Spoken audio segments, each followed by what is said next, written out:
at CNM and McLean Bible Church. Welcome, everybody. We already have applause. Thank you. Just for showing up, you're getting applause. That's wonderful. All right.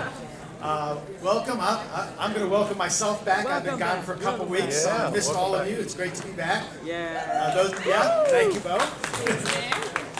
And I'll say hello from down under. I actually had an opportunity to be down in Australia for a couple weeks. Wow. Okay. So feel sorry for me. I will say that the group I was with, some of you, if you happen to be paying attention to the news maybe 3 weeks back now, is I was actually with my wife at the International Rotary Convention down in Sydney. And the Rotarians that are, many of you know, Rotarians are trying to eradicate polio around the planet Earth. The Gates Foundation has decided to participate in that as well. Well, to help raise money to eradicate polio, the Rotarians at the International Conference beat Oprah Winfrey's standing world record for the most number of people on the Sydney Bridge, the bridge that goes over the Sydney Harbor. So if you happen to have caught that news story, that was where I was at. I was at the conference where they broke that record. Unfortunately, our flight didn't arrive in time for us to be up there. But, so we're trying to eradicate polio, but that's where I was. And then I got a chance to have a few extra days to enjoy some time away, but I missed all of you. So on that note, one of the things I missed is Edie, who always opens us up in such wonderful prayer, so I'm going to turn the mic over to Edie again.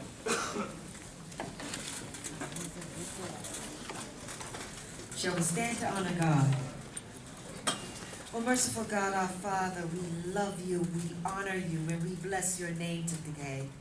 You are so good, so kind, so merciful to us that we have just got to tell you, thank you. Thank you, thank you, thank you. Without you near us, things would have happened that should not have happened. You had angels posted around us so that we would be protected, so that we would be covered from the enemy, so that we could be sneaked right by satanic forces, just like a ninja or a sneak attack, so we could get away, so that we could be here tonight. We thank you, Lord, for all the people you have given us to help us, those who helped us with our resumes and with the speeches and with all the other things that go on here in this room. Lord, you've been so gracious and so good as to bring us a servant to speak to us tonight, to impart to us some wisdom, to give us direction. We thank you ahead of time, because we know it's going to be another feast of your love. Thank you so much. We bless your name. In Jesus' name, amen.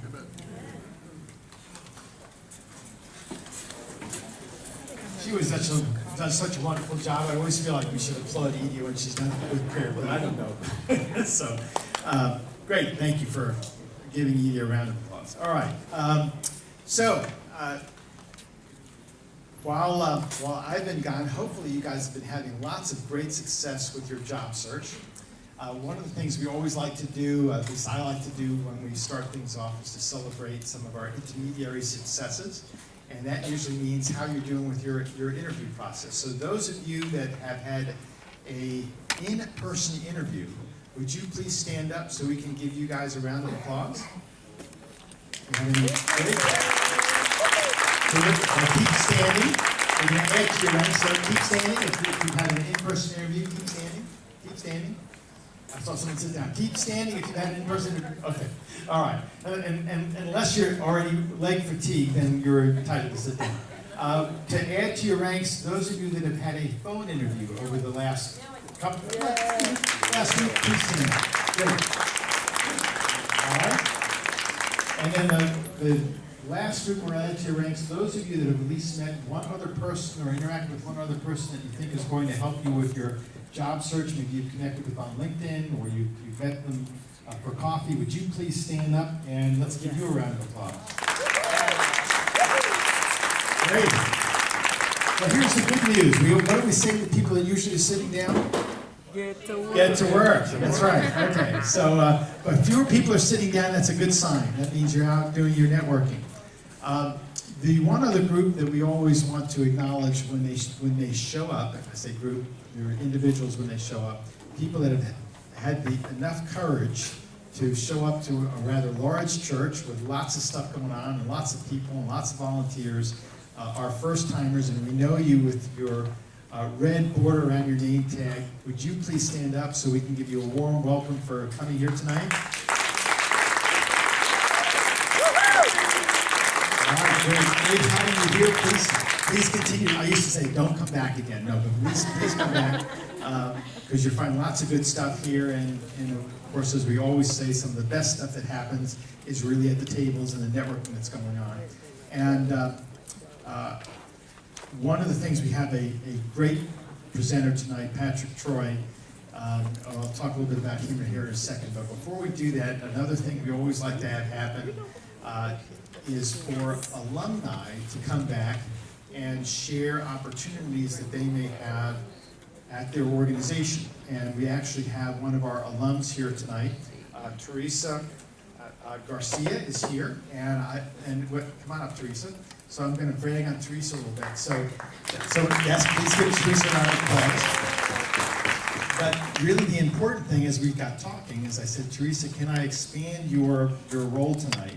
It turns out Teresa landed a new job just within the last month. I said, did you ever do a victory lap? Because she's a former CNM participant, has not. So she's actually going to do a victory lap and then tell you about the jobs that she has available. So Teresa, it's all yours. All right, thank you. It's good to be here, and it's great to see all of you, and you all are in a great and safe and inspiring place to be. And I just wanted to say that it's so important to listen to the encouragement and the strategies that you're getting here, because they will make a difference. I was visiting with one of my friends who happens to be a small business owner, and I told her, you know, I'm really tired of being out of work, and I think I'm going to go become a barista just to stay in circulation, and I figure I can serve coffee to business people, and hopefully I'll run into some people. And she says, oh, no, you're not. She says, I know too many small businesses that are in desperate need of good employees, and me, for number one, I need a consultant to go in and do an evaluation of one of my businesses that's having operations problems. So she hired me, paid me very generously to do that, and then one of her other colleagues was desperate to have people do HR reviews and screenings and help hire employees for small businesses. And I've been doing that with them. And it was all because I was sitting back with a small business owner and just saying, you know, I'm tired and I need to be re-engaged and I'm bored and I need more to do besides being on the computer looking for a job all the time. So that was how I got connected and got, you know, several jobs and several small employers that I'm working with to help them recruit people. So I can't begin to encourage you enough during this season of transition in your lives to do whatever you can to increase your skill level. I always thought it wasn't going to take that long, that I was going to be right back to work immediately, and it didn't happen that way. So don't take that for granted. The gift of time that you have right now, whatever skills you're lacking on, by all means, do whatever you can to solidify your skills in those areas. The young people are coming up, they're smart, they're quick, they're sharp, they grew up on the technology, and we need to do what we can to keep pace because it's not going away. So enjoy your time here. It's a safe refuge, learn all you can, and put it all into action because it really does make a difference. Now, I'm working with a company called Vital Business Solutions, and we do recruiting for a lot of small business companies. By the way, if you know small business owners, by all means, take them to coffee, talk to them, and what I'm learning is it's very, very expensive to recruit employees, and the recruitment process has become highly technical. And as I'm sitting down screening, when I know somebody's well qualified, even though they didn't use the jargon of the company, I'm going ahead and putting them on the list and sending them to the project manager saying, I know this person's qualified, but they didn't use the language. And not everyone has that discretion to be able to do that. So use their language, make it easy for them to put you on the qualified list. So today I brought positions. There's a small accounting firm that needs an accountant with 3 to 5 years experience, and it's Hoffman CFO Consulting.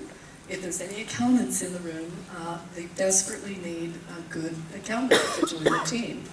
ADIS, which is the Alliance for Telecommunication Systems, needs an executive assistant to the legal department. And it's not just a regular legal assistant. They want the person to have high-tech skills and be able to handle a lot of other things. They also need a digital marketing associate with a lot of basic language skills and the ability to market small companies. Another company, Battle Resource Management Incorporation, is looking for junior shared development engineers, mid-level system architects, junior system architects, and business analysts. Go to their websites and you can look at the positions and apply for them. So I just wanted to encourage you. Pursue it, don't give up. There are jobs out there, and I'm finding the small business community has jobs. And they're so busy, they're having a hard time advertising and recruiting, so look for them, okay? And God bless all of you in your pursuit. Thank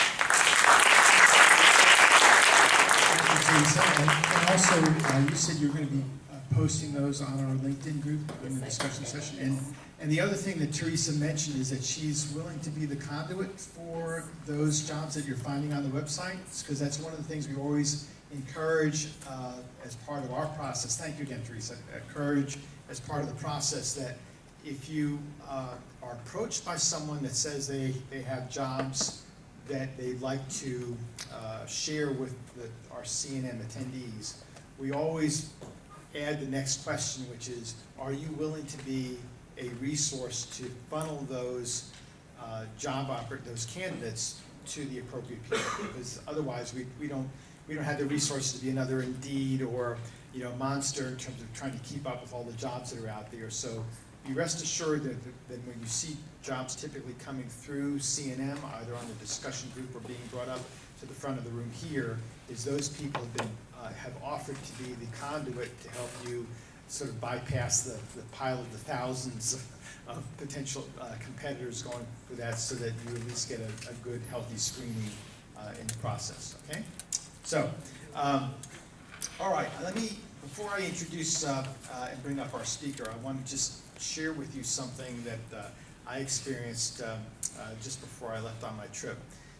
Working with a new young CEO, a consulting client of mine, lost an inside salesperson and was trying to hire a replacement. And back to the point about small businesses not always being as savvy and having difficulty trying to hire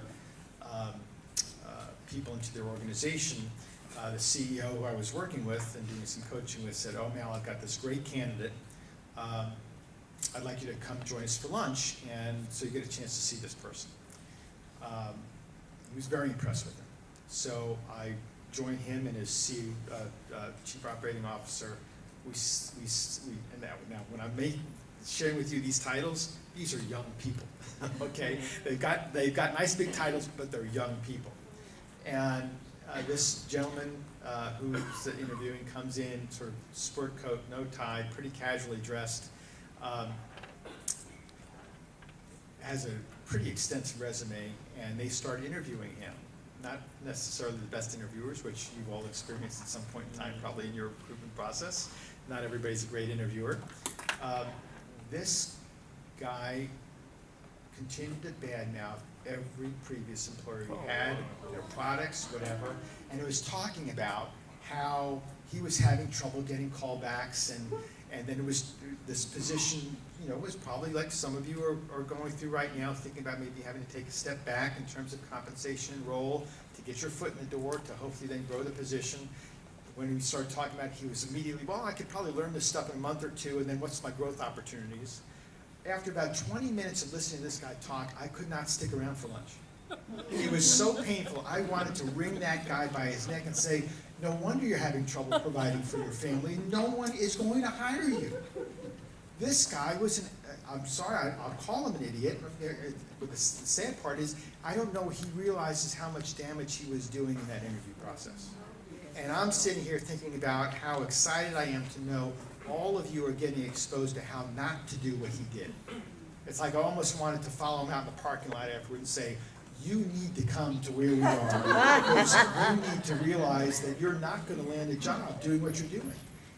And candidly, he really has some very strong background. I can imagine in the jobs that he was doing in the past, he might have been a very capable, if not extremely capable candidate or employee in the roles he was doing, but had no clue about how to market himself and how to present himself.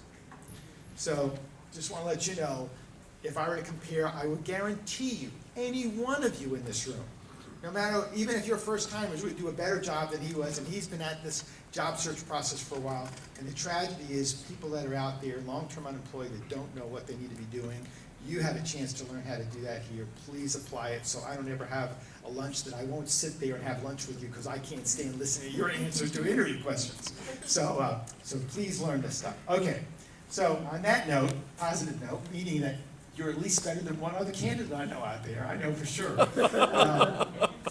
Patrick Troy is an absolute outstanding speaker. He's been back to us many a time. He's a business strategist with LMM Recruiting, and as we have in our meetup announcement, is a CNM favorite, amen, and an expert business strategist and recruiter. His talks are always entertaining and extremely instructive, exclamation point, exclamation point, exclamation point, underline, bold. So, and one of the things that Patrick has done a great job on and presenting, and he's doing that tonight, is negotiating the offer. So first off, what's always interesting is we're all looking for the offer, right? Mm-hmm. And then all of a sudden it sort of lands, and then we go, oh no, now what? Mm-hmm. And that's what Patrick is great about, is really how do you, when that finally comes over the table and you're excited about it, and then you look at it and say, well, maybe not quite what I was looking for. I think Patrick does an outstanding job of helping you figure out how to move that forward. So on that note, Patrick, the floor is yours. Thanks, Mal. And thank you for that wonderful welcome. And thank you all for being here. Because you're here, I get to do this. And I really love doing this, so thank you for giving me the opportunity to serve you guys. Tonight's presentation is called Negotiating Your Offer. And some of you are probably sitting here saying, I haven't had an interview. There was this guy, so 1998, I was in the Big Island, Hawaii, with Sun Microsystems on something called Sunrise, which was President's Club if you're in sales. And it's the most expensive 3-day vacation you'll ever have in your entire life. And there's all these little events that you have to go to which are quote-unquote optional. They're actually not optional, they're mandatory. And you'll find out that if you skip them, you will no longer have a job, and that's how you know that they're actually mandatory. So just in case you guys are wondering how you know these things, that's how you test these things and figure it out.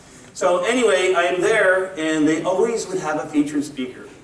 And it would usually be somebody pretty well known. And one of our events, this guy, our featured speaker, a motivational speaker, wheels out onto the stage in his wheelchair. He's a quadriplegic.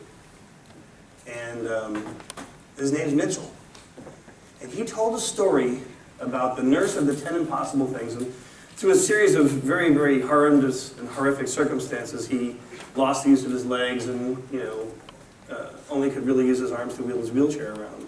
And he talked about the nurse of the 10 impossible things and how she would come into his room, and during his physical therapy, one of the things she would make him do was he had to be able to get out of his wheelchair and onto the sofa with no help, and then off the sofa and back onto his wheelchair. And this would drive him crazy because he couldn't do it. It's very difficult. And one day he finally just loses it. He finally just goes off on this nurse. Why are you doing this to me? I hate you, I hate you, I hate doing this. You torture me, you torment me with things I just cannot do. Why? Why? And she very calmly looked at him and she said, Mitchell, someday there's going to be a Mrs. Mitchell. And you are going to want to be close to Mrs. Mitchell. She goes, now when you meet her, she will not be Mrs. Mitchell at the time. And probably the first place you're going to get to be close to her is on the sofa. So if you don't know how to get out of your wheelchair and onto the sofa, you have very little chance of ever meeting Mrs. Mitchell. He's like, motivation! motivation, yes! I was out of the wheelchair and under the sofa and off the sofa and out of the wheelchair. And if you look him up online, you'll find out that he does indeed have a Mrs. Mitchell in his life. He travels all over the world as a motivational speaker. But I thought I would share that with you. One day, if you do all the stuff you're doing, you're going to end up getting an offer. It is going to happen. You need to be motivated. You need to be encouraged. You need to be saying to yourself, all this stuff that I'm doing eventually is going to produce an offer. Now, as Mal said in introducing me, you could get to that point only to find out, dude, what do I do with that now? What is that? And in all likelihood, you won't get what you're looking for in your offer. As a matter of fact, if you've waited until they give you the paper signed offer, it's usually too late to negotiate it at that point anyway. So, what I'm about to teach you, I hope will motivate you. Remember, you're going to have to get out of the wheelchair and onto the sofa and back and forth. So be motivated, be encouraged, and what do you say we just get into it? All right, here we go. How to get the most of the deal and still be on speaking terms afterwards. By the way, it's a negotiation. It's not a beatdown. It's not a war. It's not positional bargaining. It's not arguing. It's none of those things. It's a negotiation. So if all parties do not leave the negotiating table feeling like they have won, then you did not negotiate. You did something else, but you did not negotiate. Because in negotiating, everybody comes out feeling like they got a good deal. Session 1, so this is a slide for another venue that I do, so we're going to do this all in one big huge session. Greg Murfield, obviously, he's not here to role play it with me, so we're going to wing that part of it. But introduction, vocabulary, mechanics. If you need a network break, if you need to do biological systems management, please feel free. I wouldn't want to torment you and keep you locked in that chair if biosystems are calling your name. By the way, you can never fight your biology. Remember that. Can't fight your biology. Go to the bathroom before you go into the interview. You listening to me? Before you go into the interview, you can't fight your biology. It's just not possible. It doesn't work that way. Sorry.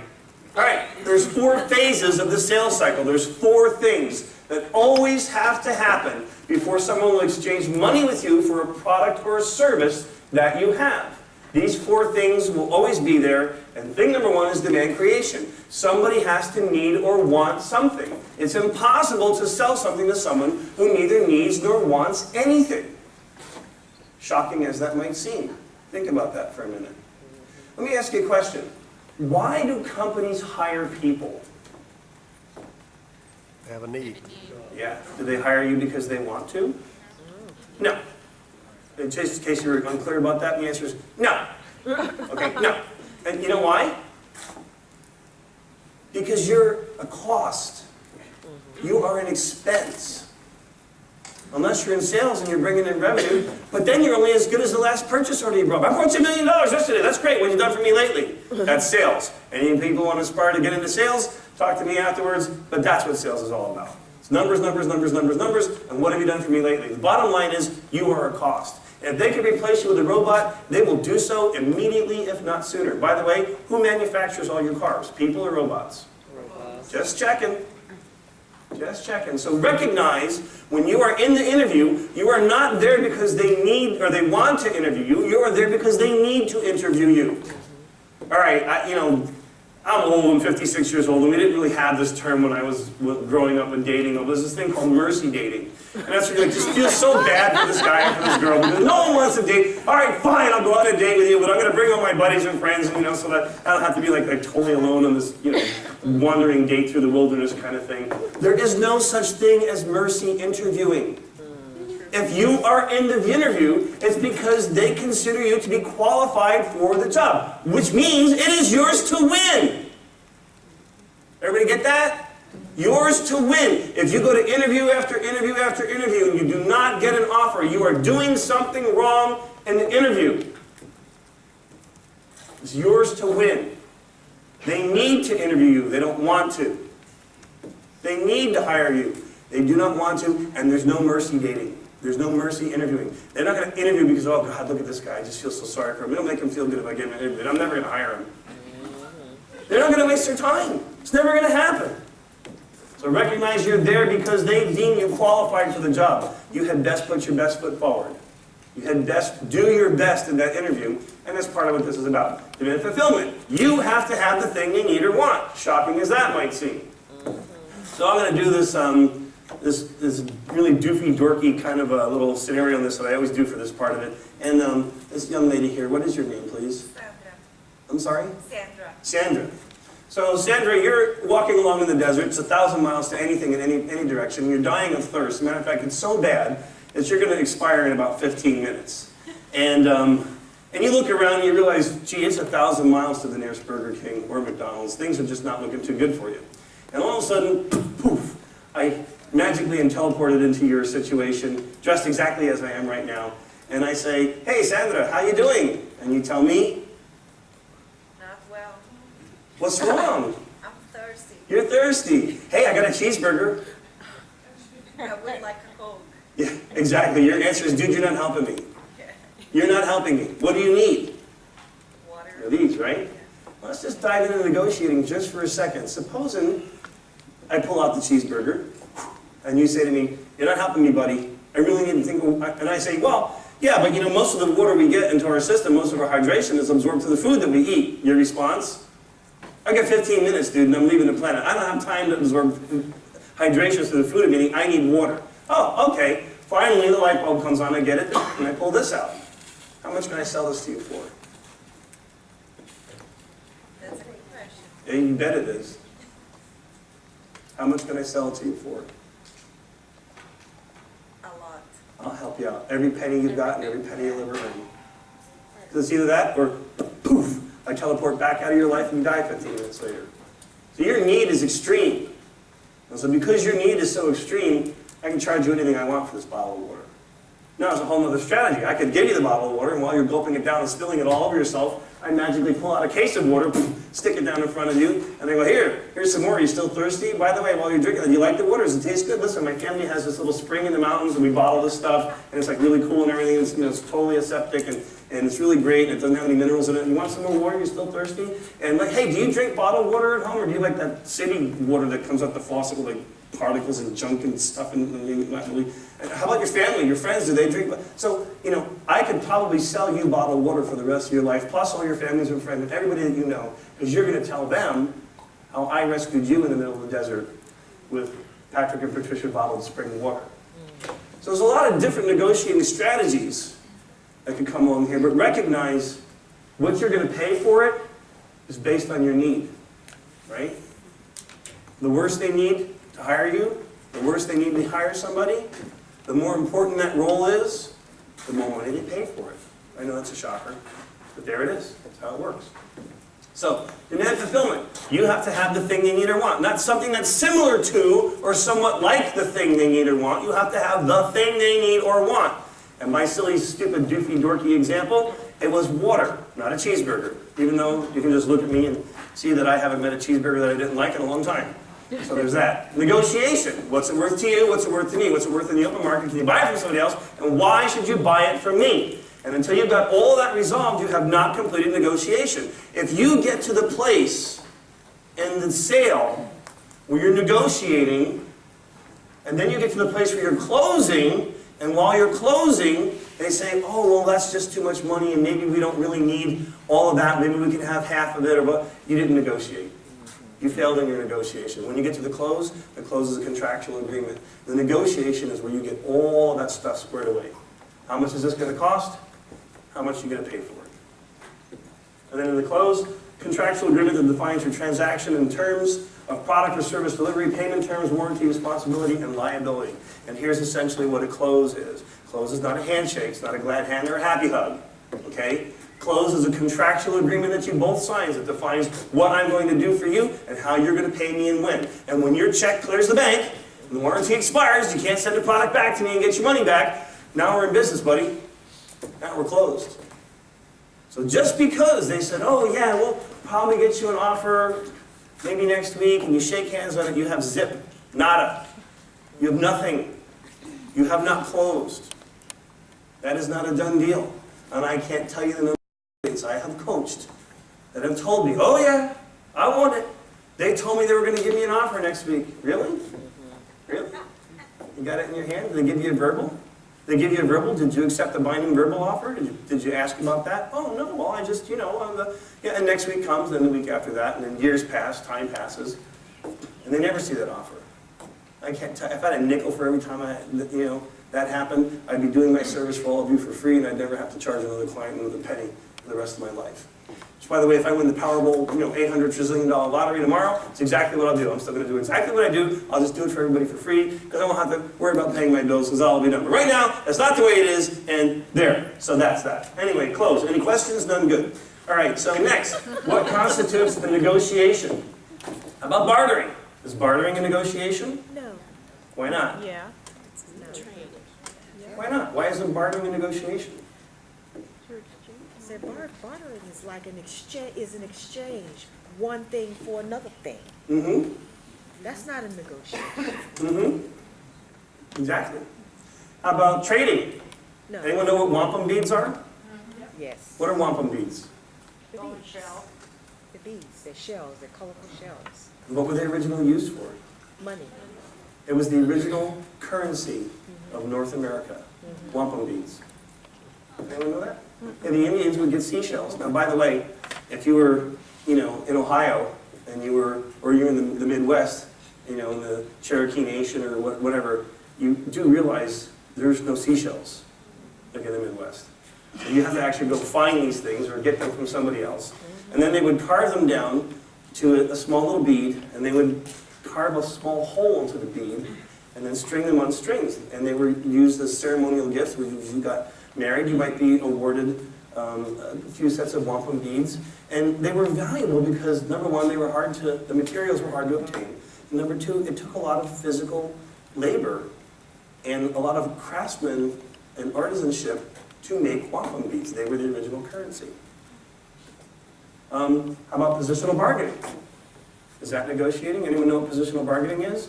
Here's positional bargaining. So you go down to Mexico, and you're hanging out on the beach, and a kid comes up to you, and he's got this 3-foot-tall porcelain cheeseburger, which is actually a coin bank, right? And he wants to sell you this for $20. Well, I'm not going to pay more than $3 for it. So he says 20, and I say 50 cents, and he says $15, and I go, I'll tell you what, I'll give you 75 cents. And that is called positional bargaining. It is not negotiating.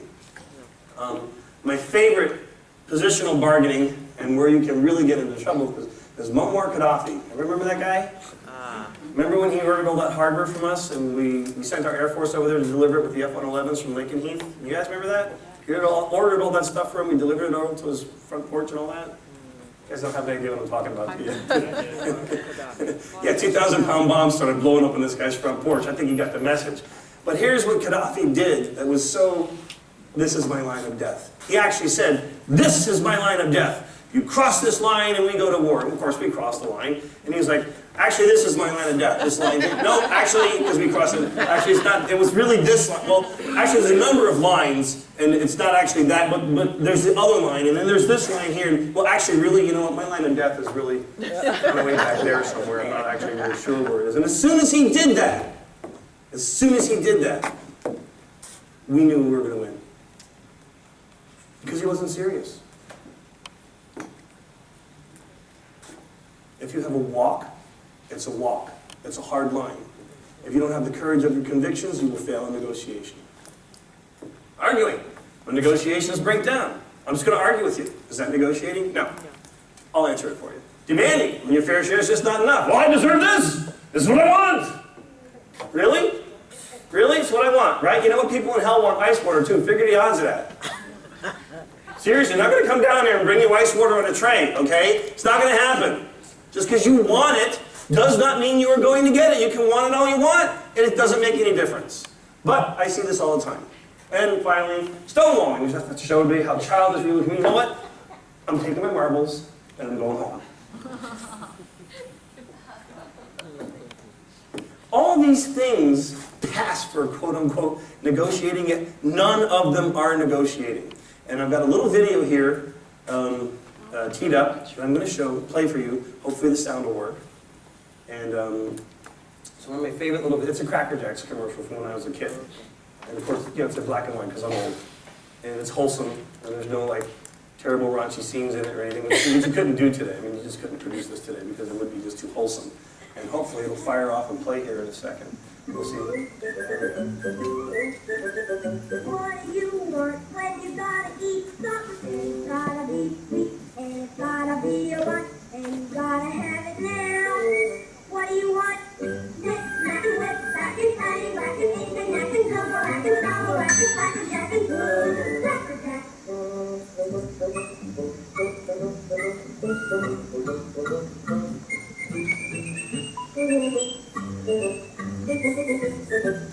What do you get when you open the top and look inside and smack your lips and turn it over and fill it out? What do you get? Nip, snack, and whip, back and patty, whack and old and back and single, whack and have and cracker jack and cracker jack. Candy coated popcorn and peanuts and a pie. That's what you get in Cracker Jack. Thank you. And thanks for taking that little trip down memory lane with me. One of my favorite commercials as a kid, Cracker Jacks. So what did you see in there? Did you see demand creation? Did you hear demand creation? What do you want when you've got to have something? Got to have something. It's got to be sweet. It's got to be alive. Right? How about demand fulfillment? Oh yeah, you know what you want? You want Cracker Jacks. Did you see a negotiation in there? Uh-huh. I'm going to ask you a question. If you don't know the answer, it's okay, because I'm going to tell you later. If you do, instead of shouting it out, just keep it to yourself for a minute. And then, like, at some moment when you think I'm not suspecting, then just yell it out. Just that'll be fun. What was the marble? Negotiation. What was the marble?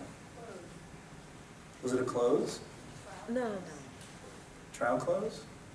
What was the marble? Just think about that. Like I said, if, somewhere on one of the other slides, it just leaps into your mind. Just feel free to just shout it out at the top of your lungs. It'll be fun. All right, so, what's that? Signing A signing bonus. Actually, that's not what the marble is as a tool, but it's an example of a tool. Yes? It wasn't bartering. Shift the balance. Negotiation. Position bargaining, right? Motivation. I'm sorry. Highway robbery. We'll get to it in a bit. All right, when the negotiation starts, what are the indicators? What's your value? What's their need? How are they assessing you? How are you assessing them? Now, this is something that is very important for all of you to recognize. Your interview starts the instant your tires cross the threshold of their parking lot. When I worked for Sun Microsystems, my admin, Jody, who was an amazing, wonderful, absolutely brilliant person, was part of my interview team. And her job was to observe you, the candidate, and how you behaved in the hallway, how you treated the receptionist, to make an assessment of how you treated her. Did you treat her like, oh, she's just the admin? Were you personable or were you rude? Were you outgoing or were you standoffish? Did you treat the receptionist like just another thing to get past? Or were you nice to the receptionist? Jody had a full thumbs up, thumbs down vote on every person that we hired. She was in the full debrief, and if you were the candidate, when I said to Jody, if you were me, if you were the hiring manager, would you hire this person or not? If she gave you a thumbs down, poof, flushed. You were out of there, buddy. See ya! No job for you. So, don't think for 1 second that savvy hiring managers haven't decoded that you might be on your best behavior. It's kind of like going on the first date, right? Come on, you're on your best behavior on the first date, aren't you? I mean, do the pull your finger thing. I mean, we don't do that on the first date, right? Right? Yeah. You get dressed up, you put your nice makeup, you put your best clothes on, you go, it's a first date. But here's a little key. If the first date's horrible, don't expect the relationship to be better. It's probably not. When you are in the interview, you need to be evaluating them. If your interview experience is absolutely horrible, I'll bet you anything, working for them will be worse. Because remember, first date's always the best, right? Does it get better? No, after a while you get to know each other and then pull the finger and who rolls the toothpaste and squeezes it in the middle, or the toilet paper goes at the top of the roll or the bottom of it, blah, blah, blah, blah, blah. All that stuff, right? And but that doesn't come on the first date. If they're treating you terribly on the interview, they're going to treat you terribly as an employee. You need to be making a decision, do I want to work for these guys? This is a match. It is not an indentured servitude. You do not owe them your life. You owe them an honest day's work for an honest day's pay, and that's the end of it. The other thing that Mitchell said when he rolled up on that stage in his wheelchair, and it's stuck with me all these years, is you don't owe them the best part of your day. The best part of your day, you save that and you bring that home with you. That's for your family. It's for your loved ones. It's not for them. They didn't earn it. They don't deserve it. You give them an honest day's work for an honest day's pay. That is all you owe them and nothing more. So you get these companies that are like, well, you know, we're kind of like family here and everybody works real hard and we're proud of the fact that we work 80, 90 hours a week. What does that mean? Are they going to pay for 80, 90 hours a week? Probably not. It means we expect you to pad our bottom line by sacrificing the time that you're supposed to be spending with your family for us. But you know what? Just because we like you so much, we're not going to compensate you for that. Bite me. Seriously, bite me. It's a bad company. It's a poorly run company. You don't want to work for them. So one of the most important things you're going to be doing is you're going to be assessing them as well, because only then can a negotiation take place. Because if you haven't made an assessment, if there isn't interest on your part, if you're not saying to yourself, this is the job that I want, this is the company that I want to be at, these are the people that I want to work with, you're just taking whatever they're going to, you're the candidate that's out there and go, dude, I just need a job. I don't care what it is. You just need a job. You're desperate. And you look desperate. And in all likelihood, they're not going to hire you anyway. You can't go out that way. You can't look that way. And just last week, it was my first time as an expert witness in this court case in Leesburg, Virginia.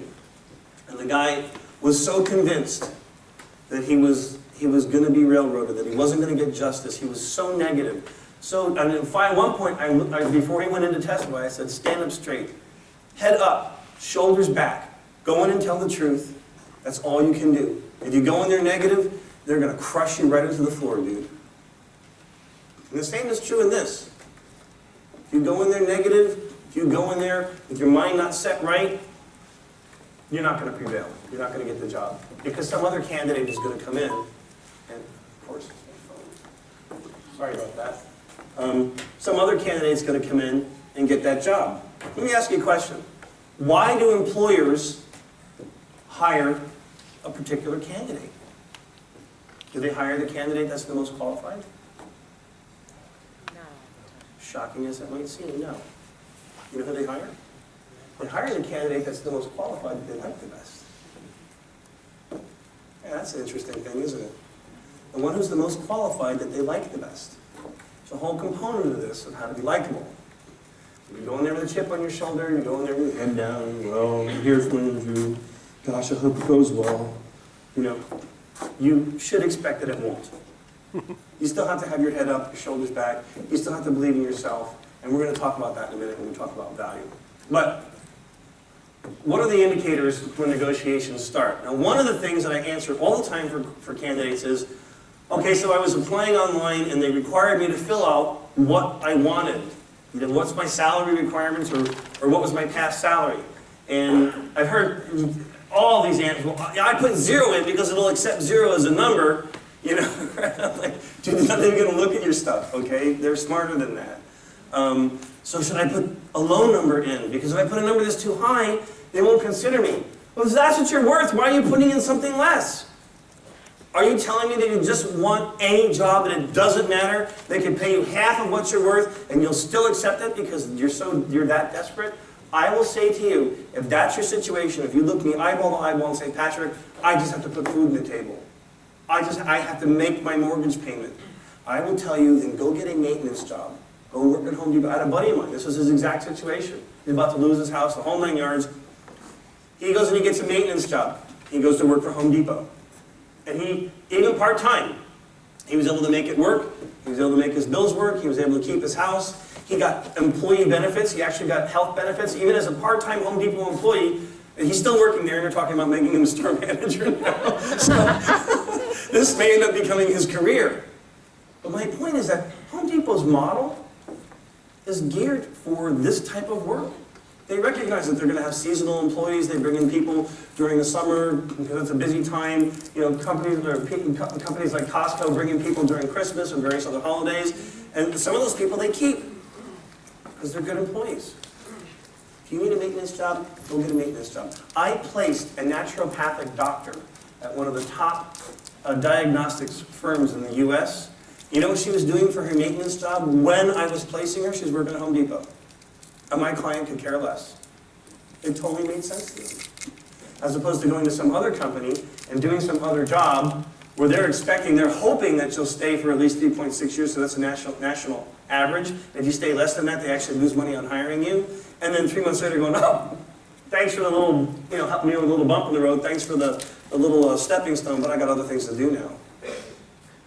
It's not good for them. That's something we call the bait and switch.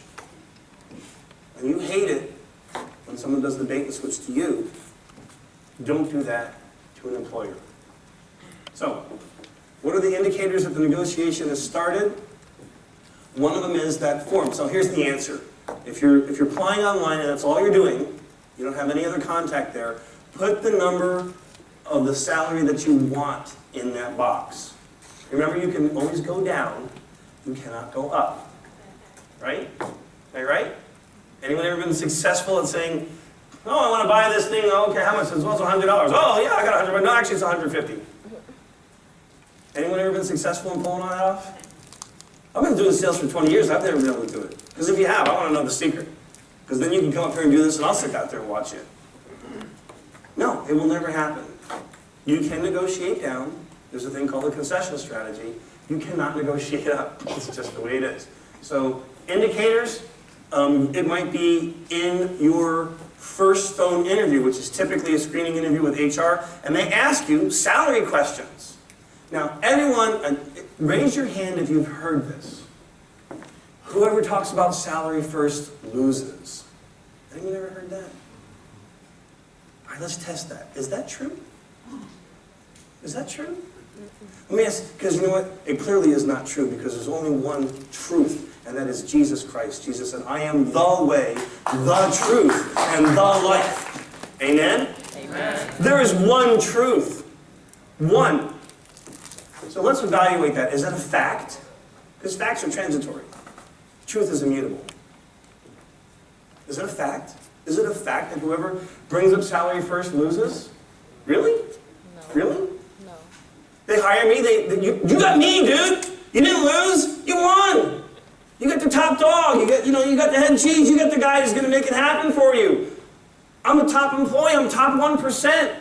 I'm jumping, turning, doing a neutron dance, I'm cock-locked and ready to rock. I will make it happen for your company. That's what you got. You lost, because I brought up salary first, I got what I wanted. No, that's ridiculous. So I bring this up to let you know, there's all this quote-unquote conventional wisdom out there for people looking for jobs. 99.9999999% of it is garbage, junk. Throw it away. If you read it in a book, burn the book. It's wrong. If some professor in college taught it to you, sue them. He lied. Get your money back. It's wrong. The person who knows how to negotiate wins. Yeah. The person who knows how to negotiate wins. So you can bring up, then they ask you, the first phone screen interview, well, what are you looking for salary-wise? Tell them! And don't tell them your lowball number. You come to my garage sale to buy my thing, and whatever it is, and then you say, well, how much is this? Like, oh, well, it's, take anywhere from $25 to $50 for it. How much are you going to offer me? No, because you like me so much, you're going to give me 50, right? It's not going to happen. Don't give them some lowball number. Tell them the number that you want. If they decide, I can't pay that, they're the wrong company for you to work for anyway. Right? Absolutely. That's right. Absolutely. Get them out the way. Yeah. Move on. Thank you so much. Move on. Go find somebody who can pay you what you're worth. Don't waste time. Don't waste your time anymore. What is your value? Now, there's two parts to this. There's your intrinsic value and there's your market value. Your intrinsic value is determined by God because you were made in the image and likeness of God. Every single one of you. That even includes me. I know that's a shock to all of you, but there it is. That is your value. But that's not what we're talking about here. We're talking about your market value. So how do you know what your market value is? How do you know what you're worth in the market? Yeah. Research. Thank you. Homework, research, get on Glassdoor. You want to know? Here's a trick. Say, well, I want to go apply a company, this company, that company, and call human resources from a company that's similar in size to the one that you want to go work for. It has similar jobs. And ask them, hey, I'm doing my own market survey on compensation, right, for a very specific band of roles. And I was wondering, what is the compensation range at your company for a senior director or as an interview, whatever the title is, with X number of years experience? Can you tell me? And for this particular job that I looked up on your website, since it seems like you have similar jobs to the jobs I'm doing market research on. You know, they'll probably tell you. So you can collect your own data. You can get data off things like Glassdoor and Simply Hired and all blah, blah, blah, all these other places, right? You can take what you used to earn. Now, one little thing about what you used to earn. Remember, rising tide raises all boats, right? What happens when the tide goes out? Yeah, they all go down. Listen, I don't make the world. I just observe it, okay? Because if I made the world, things would be dramatically different. We would all be in some little island in the middle of the Pacific, drinking those little drinks with the plastic dolphin and little paper umbrellas in them and hanging out and having a great time. But I don't make the world. So don't blame me for it. I had my contribution to breaking it, but I don't make the whole thing. I just observe it. So, when you calculate your value, you need to take all these parameters into account. Let's go back to most recent salary. I'll liken it to my house. So Patricia and I moved here 10 years ago. We put 30% down on our house. Like, good little boys and girls, good little... That house is not worth what I paid for it, okay? The housing market took a digger. I had no control over this. Is it my fault? No, I can't change it. Can I now get what my house was worth before? Well, I can try. But why would they now buy my house when they can buy that house? That costs a lot less money and it's the same house, right? So there are some forces that you cannot counteract. Those are called market forces. They're bigger than all of us. So the market for many jobs has been depressed. So what you made 5 or 8 or 10 years ago, you may not be able to command that because that's not what the market commands anymore. So you need to have an accurate assessment of your market value. Never forgetting your intrinsic value, which was put into you when God gave you life. What is their need? Ha-ha! Because remember we talked about the starving or dying of thirst in the desert and a bottle of water? Their need also determines how much they're willing to pay for it. And I see this happen all the time as a recruiter. They're willing to pay extra money because, damn, we desperately need this person and we can't find them. So you know what? We'll bump up the salary a bit. We'll pay a little more money to attract the right person, the talent that we can't find that we need. How are they assessing you? I will bet you anything that they are assessing you from the instant your wheels cross the threshold of their parking lot. And when you talk to an administrator or a receptionist, they're making little notes, even if they're just mental. You are being assessed by every single person that you meet throughout the entire interview process. There's no such thing as a throwaway handshake. What I mean by that is you're walking out, oh, I just want you to meet Joey just for a second. I just want you to meet Sally just to say hi. That is not a throwaway handshake. That's an important handshake. That's an important meeting, even if it only lasts 10 seconds. You must treat all of these for what they are. They are all part of the interview. How have you assessed them? Have you taken the time to assess them? Have you done research on them? Have you looked up their company, et cetera, et cetera, et cetera? This is really starting to aggravate me. I don't think I can. Will somebody do me a favor, please, and turn my phone off for me? That was my phone. Oh, it was? I thought it was mine. All right, never mind. It takes like 2 minutes to turn this stupid phone off, and I don't have time to fool around with it while I'm up here. Anyway, sorry, this is my phone. I'll just throw it out the door. Anyway, so how have you assessed them? Here's a great question to ask during the interview. What's your employee retention programs? Tell me about your employee retention programs. Tell me about your employee recognition programs. That's an even better question. Now, if you ask them, hey, tell me about your employee recognition programs, and dude, they just glaze over. You get that 1,000-yard stare. Deer in the headlights look. You know what that means? They don't have any. They don't care about retaining their key employees. Or they would have a retention program. They would have a recognition program. Anyone ever heard of the golden banana? Anyone have any idea what the golden banana is? So in the early days of Hewlett-Packard, the fledgling days, they were awarded this contract. It was an engineering contract. And in the middle of designing and building this, whatever they needed to do, they ran into an engineering snag, which, shocking as it might seem, happens all the time, because I used to be an engineer and that's what we do. But to fix this particular one was going to cost all the profit that was in this contract.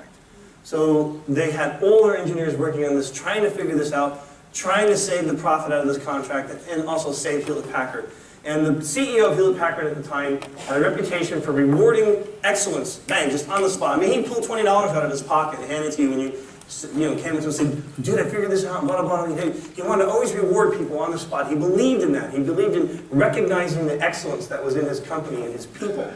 And so this engineer is sitting at his desk and he has the light bulb, the eureka moment. He figures out a way to do this, an elegant way to do this, and save the profit in the contract and basically save the company. Runs into the CEO's office, I got it, eureka, here it is, with his little piece of paper, and I figured it out, and he shows the CEO, and the CEO looks at it, and he's like, oh my God, he did figure it out, this is it, it's the answer. And he wants to reward this employee, and he looks around, and the only thing he has is a banana from his lunch on his desk.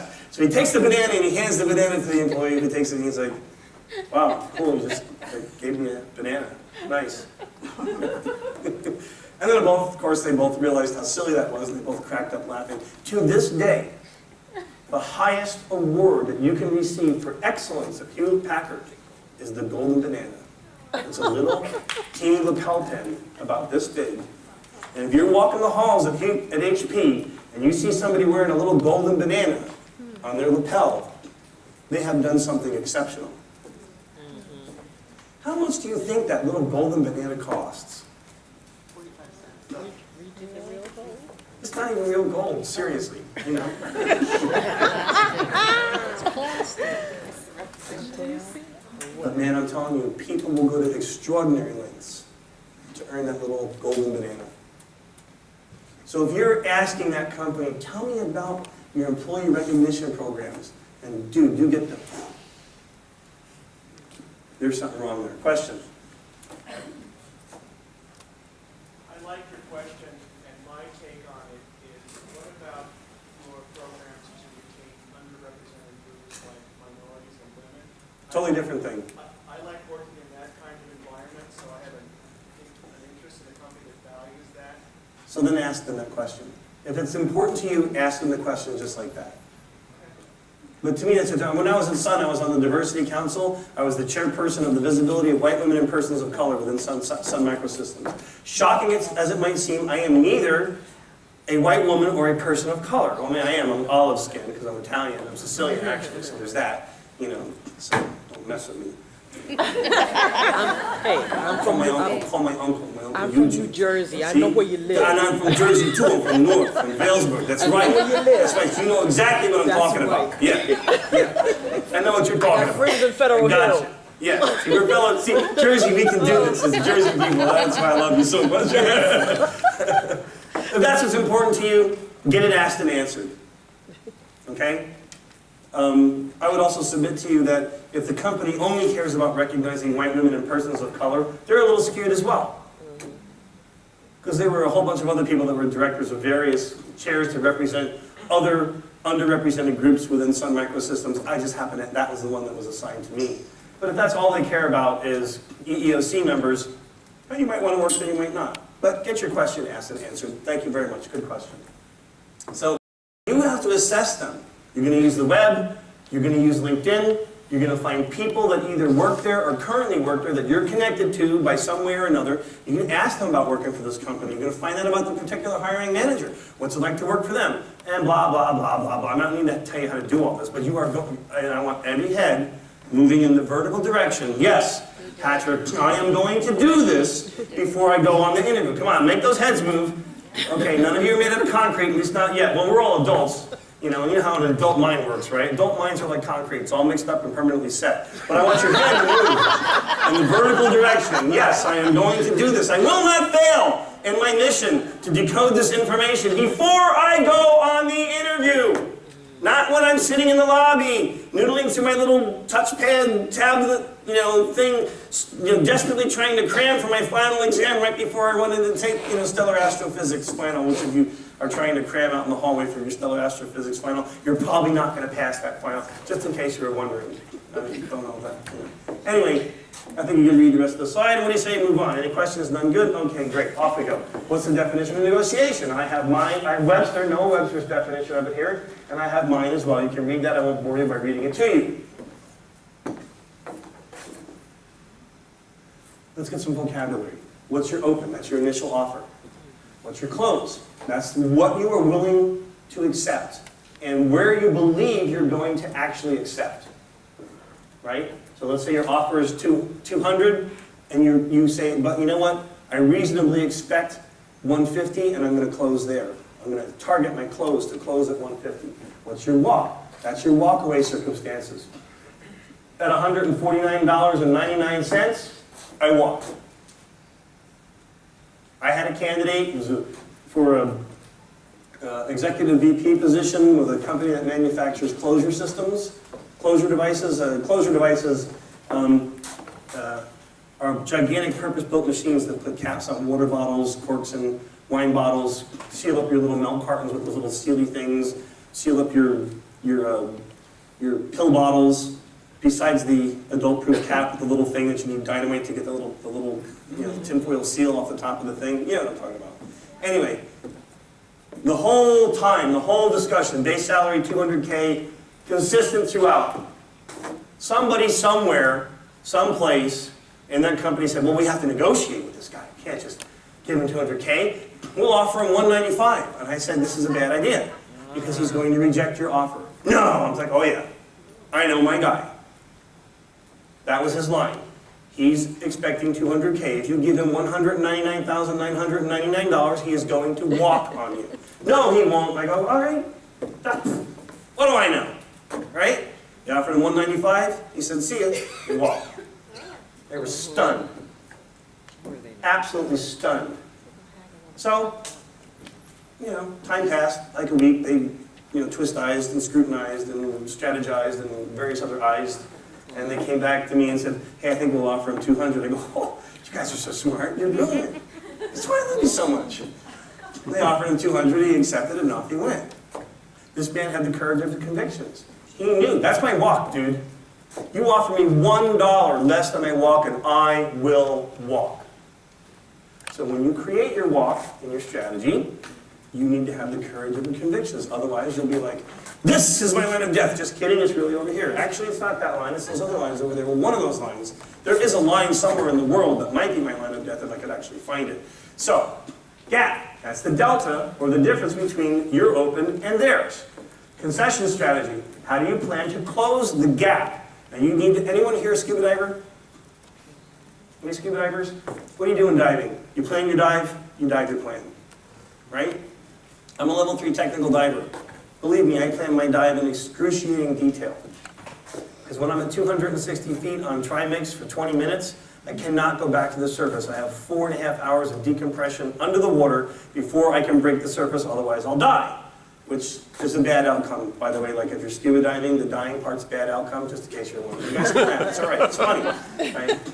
Therefore, we carry multiples of everything that we need that's mission critical, it's life critical. Because if one of them fails, then I can't solve that problem down there at 260 feet. That's the last thing I ever do in my life. It's just the way it works. So, you have a dive plan, you plan your dive, you dive your plan. Anybody in here a pilot? Yeah. What do we file before we take off? A flight plan, not a fright plan, a flight plan. And in your flight plan, does it say, oh, I'm going to take off from JYO, climb to 2,500 feet, go to Jason intersection, and right about there, I think I'm going to do controlled flight into terrain and crash into the side of a building or a mountain or whatever I can find? Probably not. No one would probably get in the airplane with you if that was your flight plan. You need a flight plan. We plan our flight, and we fly our flight plan. Same thing here. You need to plan this concession strategy, and then you need to work your plan. We're going to get into this in more detail. Elegant negotiable. Aha! What was the marble? The marble was an elegant negotiable. It's something that has value to the other person, but very little cost to you. That's what the marble is, something that has value. Let's dig into this a little bit. What do you have that has value to your potential employer? It has literally no cost to you. I'll tell you, your start date. The number one reason why somebody doesn't show up on day one after they've accepted an offer is they either accepted a counter offer from their previous employer, or during their time in the market, and in between when they accepted your offer, another offer from another company came in that was better, and they took that offer. Now, do candidates call and say, hey, listen, I know you made me a really nice offer, but I decided to accept a counter offer from my previous employee? No. Just in case you're wondering, answer, no. Do candidates call and say, gee, I know I accepted that offer, but in the between time, like when I was supposed to start, this other offer came in, this other company, it was a better offer, and I decided to take it, and I'm sorry, I'm not going to show up on day one. Answer, no. You know how you know they're not going to show up on day one? They don't show up. And here's the problem for the employer. Once I make that offer to you, and you sign it, and we set a start date, I can't offer that job to anybody else. So if you don't show up on day one, I'm screwed, right? Because all the other candidates, they have, if they're really, really good, they found other opportunities and found other offers. I now need to start my search for a new employee from scratch, right? Because I already told all the other candidates, love you, sorry, we hired somebody else. So that's their greatest risk. So how do you resolve that risk? You give me what I want. You know what? You get me an offer by Friday. I'll walk into my boss Friday afternoon, resign on the spot, and I'll start work for you on Monday. You resolve some of their risk. The longer the space and time between when you signed your offer and your start date, the greater the risk that you won't show up on day one. It's an elegant negotiable that you have. Here's another one. Hubby or wifey poo has job, and you do not. So now, you get job, and you're already covered under either hubby or wifey poo or significant other or whatever. You're covered under somebody else's benefits. Or you're retired military and you have TRICARE, whatever they're offering, the latest, greatest, blah, blah, blah, blah. You have some other mechanism for getting benefits. You don't really need your benefits. Right? Is that an elegant negotiable? Oh, yeah. Absolutely. And you know what? You know why I want 145? Because you're not going to have to pay my benefits. Will you sign it? Yeah, I'll sign it. So these are what are called, what do they have as elegant negotiables? Signing bonuses. That came from over here, right? Elegant negotiable. How much does a signing bonus really cost them? Let's say your salary is $150K and they give you a $15,000 signing bonus, 10%. Your average time that you should be employed there, national average 3.6 years for a non-executive. It's 2.2 years for executives, by the way. They tend to turn faster than non-execs. So take that $15,000, divide it by 3.6 years, and it comes up to what? 4,200, something like that. It's a rounding error. It is a rounding error on their side. Is it meaningful to you? Yeah. You offer me 15 grand. That's meaningful to me. So they have elegant negotiables too. Information you want to get. This is the key to your strategy. So you want to know, why is the job open? How long is it open? What about the boss? If you find out they've had 6 people in this job over the last 8 months, no one's made it more than a month and a half, that should be a very big red flag that there's something wrong. Either with the hiring manager, the job, the company, that this will not be an easy ride. Now, I'm not telling you not to take the job. That might be a great job. You might look at it and say, you know what, but I can fix this. And when I fix it for them, dude, I'm the hero. And maybe the other people they hired, they just made bad hires. I don't know. What's the likelihood of that? It's not very likely. But, just throw it out there. It's possible. Well, so you want to know information about the company, the hiring manager, the job, the culture of the company. You want to gather this information, as much of it as you possibly can, before you get into the interview. There's information you want to give. Your value statement, your resume, why you're a great match, why you're a great fit, the candidate matrix that you wrote, which was a behavioral-based response to every aspect of the job description that you wrote for them and gave to them to show that you were a 100% match for this role. This is information that you want to give. And there's information that you want to keep. So, with that, I will go into the lawnmower. So, we lived in New Jersey, my wife and I, and then we moved here to Virginia. Now, in New Jersey, our lawn, seriously, dude, it was no bigger than this stage that I'm standing on. Like, it was very small. And so, how long did it take me to mow that lawn with the lawnmower that I bought at Costco, the $450 lawnmower that was like self-propelled? It was a pusher, self-propelled wheels. I can do it in minutes. Isn't that nice? Look good. Then we moved here to Virginia, and I now have an 1.5 acre backyard. And one day, dude, I don't know what crack I was smoking, but I convinced myself that I could cut that lawn with that little lawnmower. And like 7.5 hours later, as I was still doing it, and my wife was coming out on rescue missions, bringing me cold water and food, and of course then the heavens opened, and the rain came pouring down, and she actually, and I was like, I gotta finish, it's gonna look totally stupid. I was all the way to the front yard now, and half of it was done. I was like, I gotta finish this, it's gonna look totally dorky. So she got an umbrella and, held the umbrella and walked along with me as I pushed this lawnmower, dripping in sweat. I was exhausted. I needed 5 Advil and 2 Aleve after that, okay? And I think I probably passed out on the sofa for about 1.5 weeks after that episode. And then I woke up and said, dude, what crack was I smoking? Seriously, why didn't you tell me, what is wrong with you, Patrick? You really think you can mow that whole thing with that little teeny stupid lawnmower? It was the wrong tool for the job. So, anyway, my neighbor was having a garage sale, so we thought we'd glom in on their garage sale and just stick stuff out in our driveway since it was my next door neighbor, and people would be going by and they'd see our stuff, and maybe we could pull in. And I said, hey, she says, we should sell that lawnmower. I go, yeah, we should sell the lawnmower. So, now my wife is a genius. She is absolutely brilliant. You know what she did the night before our garage sale? She gets a bunch of cleaning products, and she goes down to the garage. She shines up that lawnmower, she polishes that thing, she cleans it. Dude, it was BSN, brand spanking new. It was shiny like your hiney, you know what I'm talking about? It was gorgeous. And there wasn't a spot on it. So now I roll out my lawnmower, it is gleaming in the sun. I'm like, oh, girl, you rock, Hughes, that's awesome, And she's like, yeah, because you know what, it'll sell better if it's all shiny. You know why? People like shiny things. You don't believe that? Go to the mall, see how many non-shiny things are for sale. People like them. Look, I have a shiny watch, a shiny ring. We like shiny things. We do. I don't know. Birds like shiny things. Raccoons like shiny things. So do we. We all like shiny things. I don't know what it's all about. I just don't. I don't make the world. I just observe it. Anyway, guy comes along to buy my lawnmower. Now, my opening price for my lawnmower, $200. Now, when have you ever been at a garage sale and someone is selling a used lawnmower for $200? What do you expect to pay for a used lawnmower at a garage sale? $20, $15, $200. Oh. I said, however, well, that's a little expensive. I said, yeah, but you know what? The lawnmower's only been used 3 times. I have the original owner's manual. I have all the original pieces, parts. I have the grass catcher bag, the little jobby thing, this, do it. I have all those things. I have the original warranty card, right? And just look at it. It's in perfect condition. This lawnmower is $450 brand new, without tax. I'm giving it to you for $200, and you won't have to pay tax. That's less than half, and that's a pretty good deal for a lawnmower. It's only been used 3 times, basically brand new. Works fine, lasts a long time, leave it alone, don't mess with it. You know what I just did there? I gave a value statement.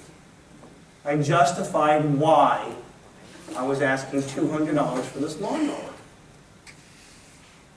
It's a $450 brand new lawnmower. You want one that looks as nice as this? Go to Costco. Pay $450 plus tax for it. Or you buy mine for $200. It's only been used 3 times. Has the original warranty card, all the manuals, all the parts, all the gizmos, all the blah, blah, blah, blah, blah, blah, blah. That is what a value statement sounds like. And unless you can do that for you, remember, this is a sales call. The interview is a sales call. What's the product? Yeah, you're the product. Like it or not, this is how it works. Again, I don't make the world, I just observe it. That's how it works. You're the product. So if you can't make your value statement, and you can't explain to them why you are worth this much money in the market, and how you arrived at that number, you probably won't get that. If I just said to this guy, well, yeah, because it's a nice lawnmower and I really want $200 for it. What do you think he'd say to me? Whatever. Yeah. He'd say, whatever, I'll go down to Joey's and buy his lawnmower at his garage sale, right? But I can clearly articulate the value statement, why this lawnmower was worth what I was asking for it. You must be able to clearly articulate your value statement or you will fail in the negotiations. Everybody got that? all heads went in the vertical direction, and all heads going in the vertical direction promise Patrick that they will not fail, that they will know their narrative, they will know their value statement, they will be able to narrate it, and they'll be able to do it smoothly, just like I did with the lawnmower. Okay, so information kept. Do you think I told that guy that, yeah, well, the night before my wife came down here and shined this all up? No. Was it disingenuous that I didn't tell him that? No. Why not?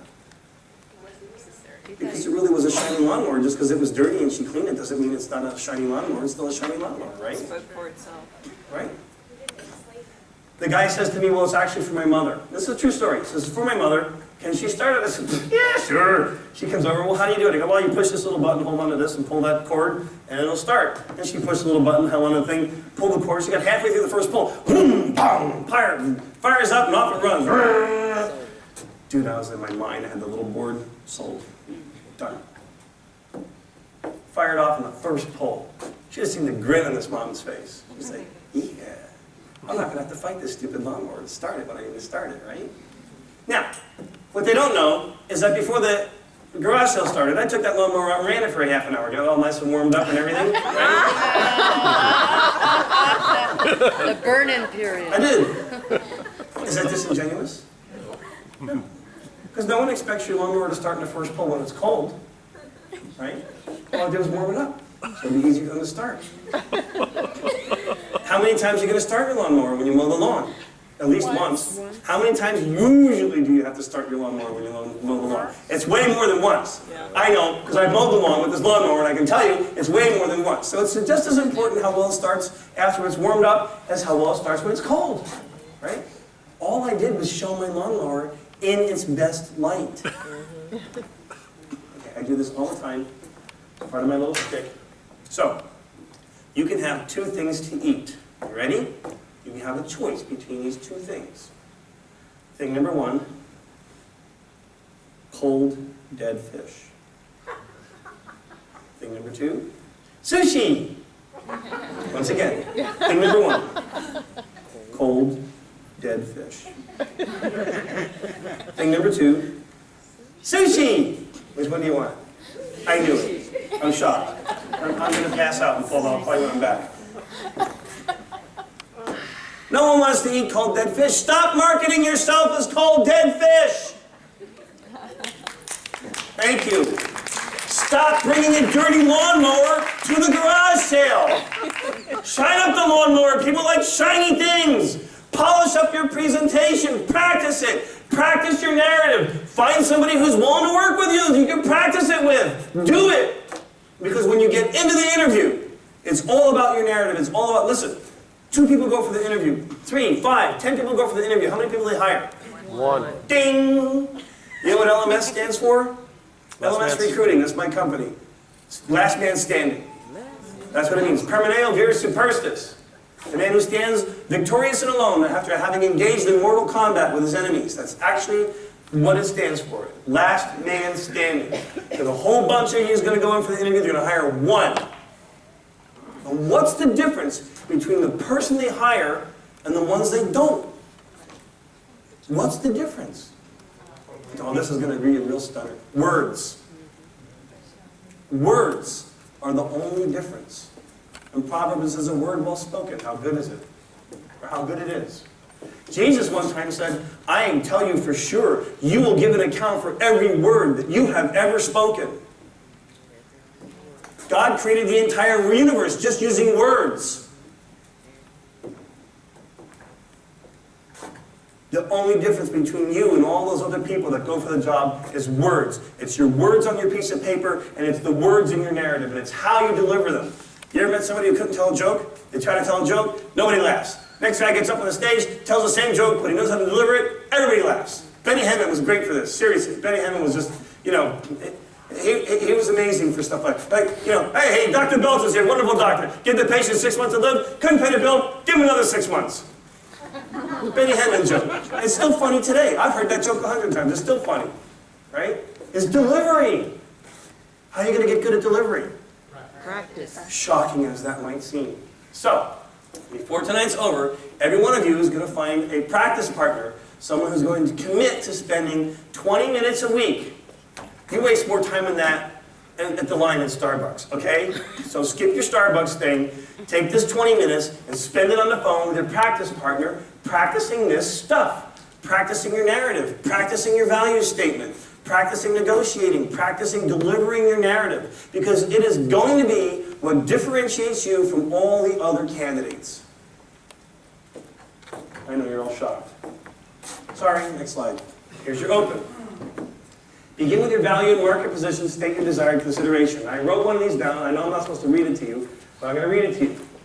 I have 15 years experience in, by the way, this is a value proposition or value statement from one of my candidates. This is actually a real person. 15 years experience in transfer pricing. I've managed individual client portfolios of up to $1.5 billion. I am considered one of the top talent transfer specialty price lists in the financial industry, as evidenced by testimonials from my superiors and peers and my record of success. I am constantly ranked in the top 5% of employees, and I'm confident that I will perform as well for your company. The mean salary for a transfer pricing specialist, you guys know what the mean is, right? Okay. Right, mean variance, standard deviation, average. The average salary for a transfer pricing specialist with 15 years experience in the financial industry is $190K a year. I'm asking for $215. That is a well-constructed value statement. You see the elements of it? It's got data. It has facts. It is specific. It is succinct. It is clear. It has measurable components to it. Consistently ranked in the top 5% of employees. How do you know? Here's my 360s. Here it is. Right? Now, I think my presentations are available somewhere on the McLean Bible Church website, right? Or the CNM website, right? So there's one in there, and I actually delivered it to you guys in January. It's called The Stuff. And in the presentation called The Stuff is a slide with a couple of little links to a free 360. So you can follow these links, go online, and do your own free 360. So if you haven't had, let's say you've been unemployed for 2 or 3 years, that's how long it's been since you've had it. You ever know what I mean by 360?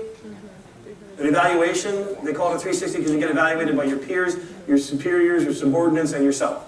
So there's a free 360. So go pull down the stuff off the CNM website, go to that page, find a link for the 360, and do a 360. Bring it with you on your interview. Well, that was 3 years ago. You're like, I've been in front of the yeah, well, you know what? Guess what? I did another one just last month because I knew it was 3 years, and here's the results of that 360.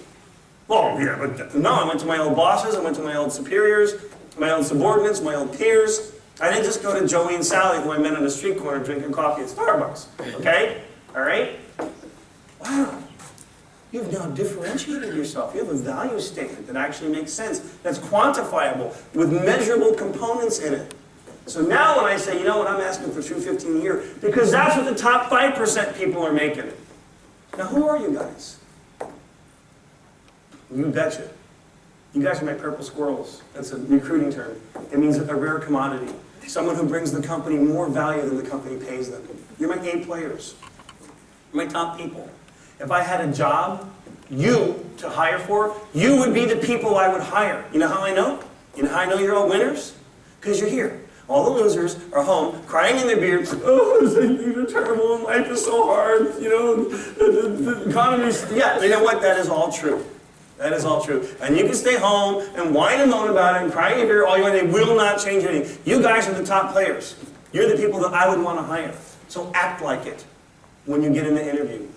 Head up, shoulders back. You know how you know you're winning as an employer? You're getting me. You're getting the winner, right? You're getting someone who's going to bring you value. How do I know this? Because I've done it every place. I think I just broke my microphone. I'm not passionate about this. I really could care less about all this stuff. Anyway, yeah. Because that's my track record. That's who I am. That's what I've done, and that's what I'll do for you. That's a value statement. Remember, what do people in hell want? Ice water. Are they going to get it? Probably not. You want it? That's great. That's nice. No one cares. I love you and all. Don't get me wrong. But I just got to break the news to you. No one cares about what you want. They care about what you can demonstrate.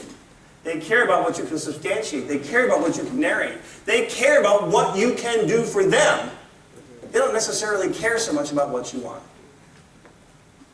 Close. Oops, sorry. Close. Strike while the iron's hot, my dear departed father used to tell me this all the time. And what that means is the old blacksmith days. You pull the piece of iron out of the furnace, it's got to be red hot. And if you smack it with the hammer, you can mold it, you can bend it. If you try smacking it when it's cold, it really doesn't do anything, but your arm will hurt. And you might break your hammer. Okay? Don't sell through the close. This is very important. When you have got by, when they are saying, yes, I am going to hire you, stop selling. Stop, you'll wreck it. Don't sell through the close. Stop winning when you've won it. Don't throw away a good offer over a rounding error. Now I gave you the example of my guy who 200 was, that was it. 199, 999, 999, and he walked. $5,000 less is what they offered him. How much after taxes is $5,000 on 195 grand for a base salary? I'm sorry, but it's a rounding error. What's that? Yeah, it's a rounding error, right? Do you have to have all of it? Is 95% good enough? Is 98% good enough? Now, in his particular case, he said, nope, because I know I can go over there and get 200K. And it's because that's what he told them all along, and because they didn't negotiate with him, they just tried to throw this at him at the last minute. So there were some parameters in there. Don't throw away a good offer over a rounding error. Be flexible. What does that mean? It means when you're looking for your elegant negotiables, or you're looking for, they're saying, well, you know, we can go here on salary, and you want something over here. Try to find their elegant negotiables. Try to find a way to make it work. Be flexible. Maybe they're saying, well, you know, you want to work from home one day a week. They go, that's not really feasible. Well, is it feasible in the second year I work there? You know, or do you know? So be flexible. What happens to things that are not flexible when stress is applied to them? They break. They break. Anyone ever flown in a commercial aircraft? You ever sit over the wing? You ever look out at the wing and notice the wing does this when you go through turbulence? You should be happy it does that, because if it didn't, it would snap and break. And then you would find out that there's a thing called gravity, and you'd have the sensation that the ground is coming up at you quickly, and it's probably not an optical illusion, it's probably actually happening. So all my pilot buddies that are out there, you know what I'm talking about. So be flexible. Don't be the thing that gets hit by a force and breaks. Look for the win. What do I mean by this?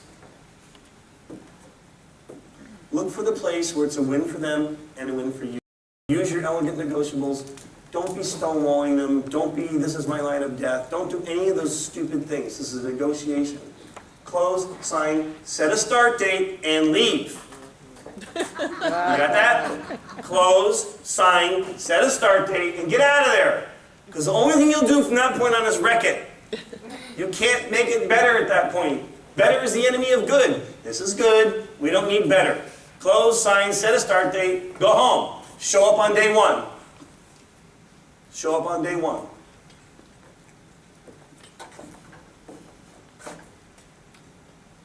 Concession strategy. Plan one and work your plan. So go back to the lawnmower. So the guy says to me, well, you know, it is a used lawnmower, and blah, blah, blah, blah, and what about that little scratch right there? It's like, okay, I'll take $5 off for the little scratch right there. And that wasn't what he wanted to hear. He really wanted to buy a lawnmower for $25. But you know what he also realized? I'm not going to buy a brand new lawnmower at a garage sale like this one, right?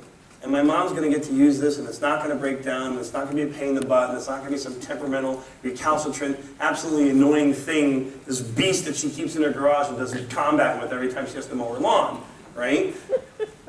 You guys ever read Calvin and Hobbes? You know what I'm talking about, right? Calvin, yeah, Hobbes, right? So anyway, he offers me a little bit less. He actually offers me $175. And that's exactly where I wanted to close. I was anticipating opening at $200. My concession strategy was that if they had something called a knockoff, well, it's got a little scratch, it's got a little this, it's got a little that I would make teeny little movements towards my close, towards my $175. So it's got a scratch, I knock off $5. I don't knock off 25 bucks.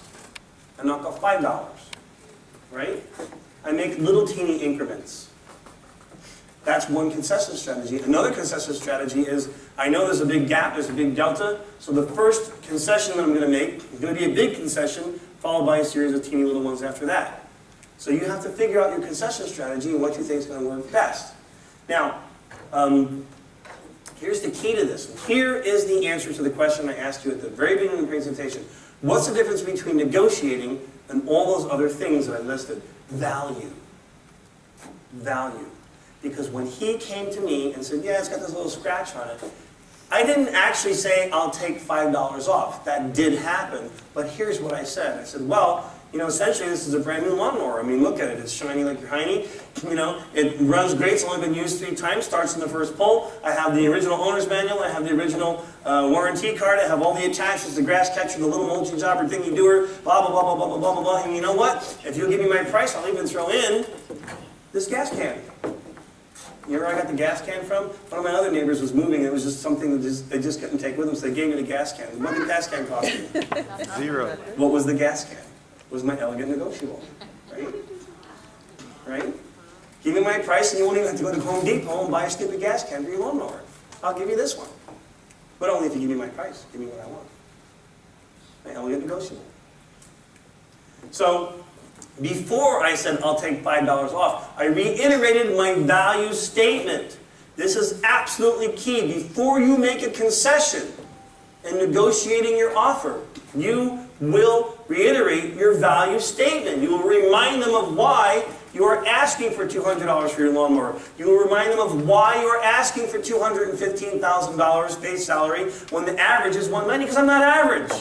Let me remind you of that. I'm not average. Let me remind you that this is a brand new lawnmower. It's only been used 3 times.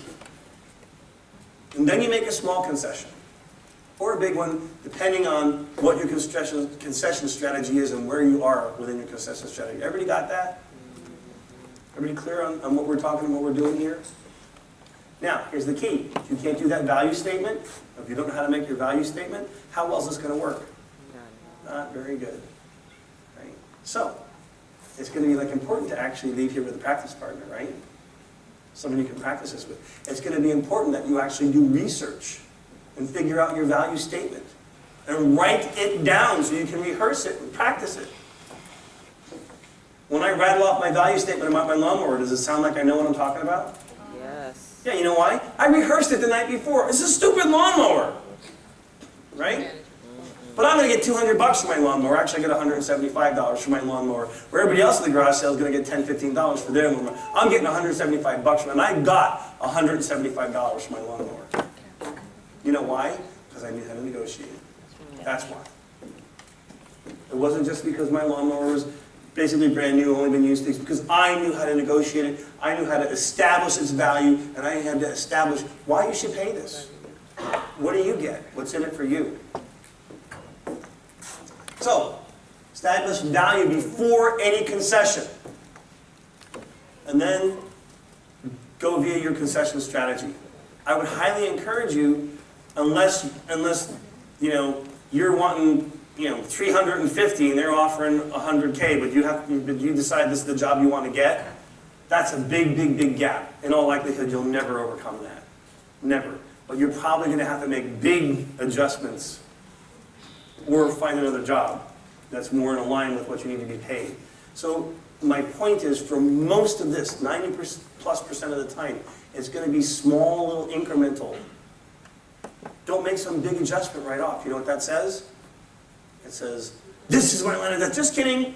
It's really this one. I really don't know what I'm worth. Teeny little adjustments. Reiterate your value proposition before every single, or your value statement before every single concession. Make good trades. Get something back for each concession. So when he offered me $175, cash. Will you take a check? I said, no, I need cash. I'll take your $175, but only if you pay me cash. I made a concession to you. I get something in return. If you have to make a concession for them, well, we can only pay you, I know you want $1.25, but we can only pay you $95. I like to work from home 3 days a week.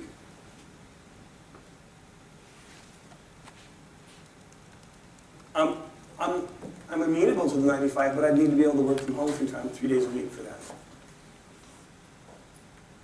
Well, why? Well, save me money on my commute, wearing kind of a car, $50 in tolls in the greenway, just to get from point A to point B, or whatever it is now. Maybe it's $75, who knows, each way on the greenway. That's not that much, but it's like $8, $9. I mean, it's ridiculous. Come on, it's just totally ridiculous. You know that, right? You know, more gas, blah, blah, blah, blah, blah. Right? Make a trade. This is giving them something. And reiterate your value constantly. I can't stress how important it is to know and to be able to articulate and narrate your value statement. Elegant negotiable. Here's some of them. Start date. Here's another one. Out of cycle review. Start date. Big deal for them. Virtually nothing for you. We'll talk about another one. Benefits. You got benefits covered someplace else. That really doesn't cost you anything. That's a big, big, big deal for them. Out of cycle review. Really nothing for them, but a big payday for you.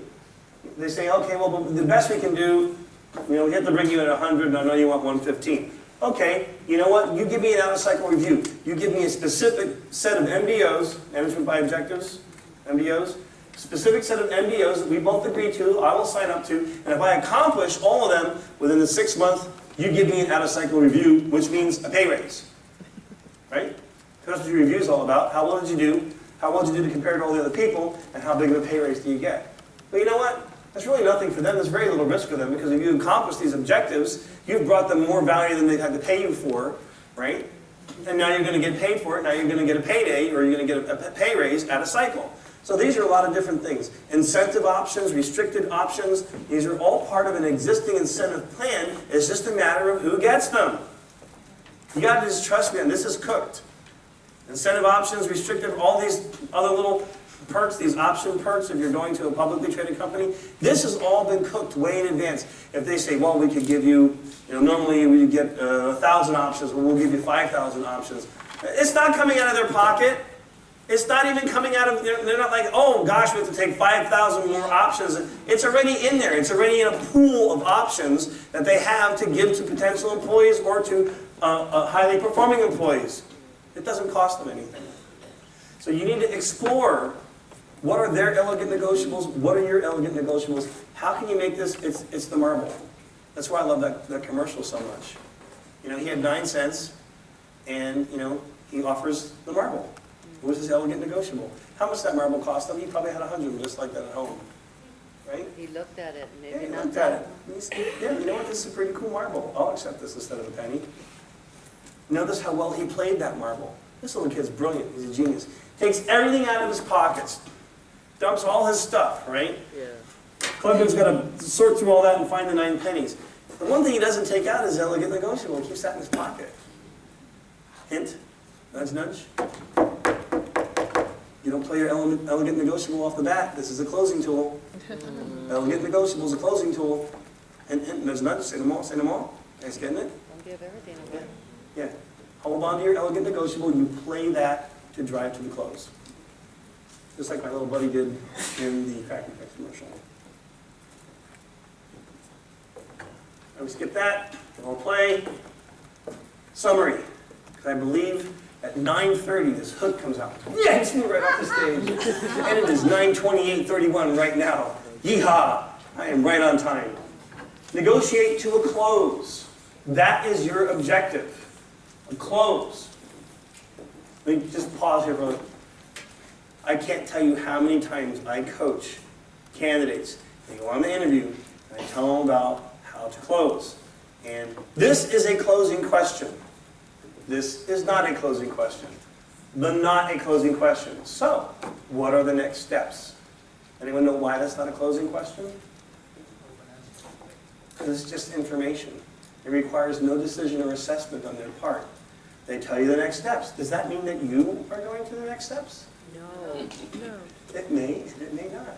But you don't know. Because you did not ask, right? Right? Isn't any skin off, is it any pain for them to tell you what the next steps are? Who cares? Here's a closing question. Love you. Love your show, what I call niceties, niceties, niceties. I'm very enthusiastic about this role. I would like to go to the next steps. Do you see that happening? Is that a closing question? You bet it is. Yes. They have to make a decision or an assessment. Now, after you ask the closing question, stop talking. Cierre usted la boca. Shut up. You'll break it, you'll ruin it. Stop talking. And here's another one of those stupid pieces of conventional wisdom that everybody heard that is complete garbage. Well, because the next person who speaks loses. Has anyone ever heard that? How many of you have heard that? Is that correct? Is that fact? No, that's totally stupid. Oh, they decided to hire you, they lost, they hired a loser? What does that mean? You're a loser? No, you know why you don't talk after you ask a closing question? Because it's rude. You've asked them to make a decision or an assessment. They have to think about it. How annoying is it when someone talks into your ear while you're trying to think about something and make an assessment or a decision? It's annoying. Anybody have a 4-year-old? Are we there yet? Are we there yet? Are we there yet? Are we there yet? What's the GPS saying? Where do I have to turn? Are we there yet? Are we there? Is that the state trooper who's pulling me over? Are we there yet? Are we there yet? How aggravating is it when someone talks into your decision? It's very aggravating. Don't do that to them. It's rude. That's why we don't do it. It's not because the next person who speaks loses. That's conventional wisdom. That's complete garbage. There's no validity to that whatsoever. So, sorry, my little soapbox there about the close. Ask a closing question. A closing question requires a decision or an assessment. After you ask the closing question, stop talking. Let them make the assessment. Let them come to a decision. Good bueno, all the above? Sir? Could you repeat that closed question? So, one of my favorites. What I call niceties. You know, love you, love your show, want to be part of it, you know, want this job. I see myself going to the next steps. Do you see that happening? Another way to ask it is, what do you think? Is it a little bit direct? Yeah, it's a little bit direct. You know, they're going to actually respect you for that. I can tell you so many candidates. I've had the debrief with them. They asked me about the closing. Yeah, I closed. Okay, what was your closing question? Ask them what the next steps were. And I go, oh, you know, okay, what'd they tell you? Well, they told me all this, and this. I said, did they tell you that you're going to the next steps? And then you hear that cricket sound. Yeah.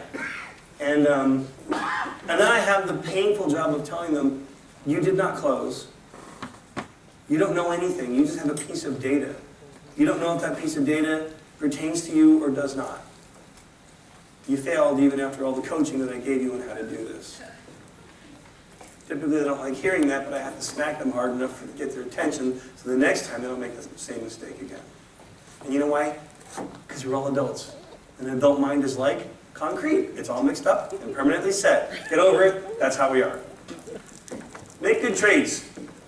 Enough said on that? Good. Establish value. Do I need to beat you up on that anymore? Because the beatings will continue until morale improves! Okay, I think we got that one. Are we good? Okay. Avoid the pitfalls of positional bargaining. No line of death. No line of death. A negotiation is all about trying to figure out, how do I make it work with a whole big bunch of variable sets of parameters? Maybe they have some hard lines that they just can't go past. You know, and some of this is true. Like, you know, you want $1.50, and the most they're paying anybody for the same role is $1.25. You're like, well, how big of a deal is that really? It's $25K. And guess what? Now they have an equity problem. They're paying someone who's been working there 6-7 years $1.25. They're going to hire you in on day one and pay you $1.50. They have an equity problem. That's going to cause them a problem. Human resources is going to go, what are you doing? What are you doing? Why? Why did you do this? It's not going to fly. So sometimes they have hard, basically, parameters that just can't get past. Don't get stuck there. Try to find the elegant negotiables. Try to expand the scope of what you're negotiating. Maybe it's flex time. You know, it could be a home. Maybe it's a car allowance. Maybe, you know, I don't know what it'll be because there's just so many different variables. You're going to have to look for them. But avoid the pitfalls of positional bargaining. Because remember, once you declare, this is my line of death, and they step over it, and you don't kill them, they know you're not serious. You'll be just like Gaddafi. They'll deliver all that hardware to your front porch, and that's how they go. By the way, you know, up until recently, you never heard from that guy again. Yeah, think about that. So, avoid strong emotions. I can't emphasize this one enough. Don't get all wound up and wrapped up in emotions. Just because they're saying, I can't do this, doesn't mean it's personal. By the way, if it is personal, politely and professionally, and I say this to every audience I speak to, if you detect, if you discern that they don't want to hire you because you're too tall or too short, too white, too black, too Chinese, not Chinese enough, too male, too female, too many kids, not enough kids, basically, things that you really don't have a whole lot of control. Well, the kids you deal with. Whether you have them or not. But what you get, you really have no control over. I mean, you get what you get. I mean, we all agree on that, right? But there's anyway, I won't go there. But you guys know what I'm talking about. And so, I'm telling you seriously, if the reason they don't want to hire you is because they don't like the color of your skin, or they don't like your anatomical parts, that you're the wrong gender, or you're the wrong this, or you do not want to work for them anyway. Politely and professionally end the interview and go. And how do you do that? I actually had this happen to me. So it was a while back, and I was going down to LA for this interview with a company. I won't tell you its name, but its initials are Bluebird Software. And, I have all these meetings with the VP, and blah, blah, blah, blah, blah, and he's like, dude, I love you, man, I love your show. You're in, all you gotta do is fly down here to LA, take this hooty little personality test, and we have your offer, we're gonna do your offer, we'll finish negotiating your offer, and right, off you go, and you'll meet the team, that's important, blah, blah, blah, blah. So I fly down there to LA, blah, blah, I do all this stuff. I take this completely stupid, dorky, idiotic, ridiculous personality test. It was one sheet of paper with like 80 different words on it, and you were supposed to circle like the word which most best fit you. And one of the things that you'd learn about me if you ever tested me, you'll learn that I have an extreme high resistance to these types of tests. First of all, I despise these types of tests. My ex-wife is a psychologist, so I've been through the Taylor-Johnson, the Myers-Briggs. I've even been through a Minnesota multiphasic, which is a psychological test that they give to determine whether you have extremely deep, you're a sociopath. Or a psychopath. I know you're all shocked, but it decoded me that I was fine. Not exactly fine, but I wasn't a psychopath or a sociopath. So I've been through all this crap, and I have a deep-seated resentment of these types of tests, and it showed up. What do you want from my life, right? So, anyway, the VP's telling me, no problem, everything's great. CEO's got your test results, I got your offer, you have to go do your final interview with him, and then we'll sign your offer, and off you go. I walk into the CEO's office, and dude, I am not kidding you. His office was 25 foot square. It was a 625, by the way, 25 squared is 625, just in case you guys don't speak math as a first language. 625 square foot office, and here's what's in it. His desk is in the far corner, facing to the opposite corner. In the opposite corner is a sofa. There's nothing else in this office. Nothing. Because his ego couldn't fit if there was anything else in there.